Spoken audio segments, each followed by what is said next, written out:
like to know, I'm afraid my plugs would fall out all the time. I didn't know you were recording. I'm on my backup pair of plugs, but luckily I have a backup for my backups because within the first 2 months I lost my first set when I was swimming in the ocean. Ah, watch out for the fingers. So here we are. We're on our way. We're riding bicycles through the mountains.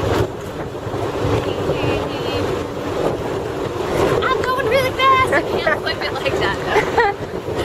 It's a video and it only goes one way. But you can hear me on the Salvador. And it's been quite the journey. Quite the journey. I really have nothing intelligent to say. I think we scared all the locals off of the back of this truck. Not really fans of tourists here. It's very hard to make them smile or look at you. But El Salvador. Or even acknowledge that we're humans. Right. I do recommend it. I think it's lovely and you can get a huge pile of pupusas for like $2. So good.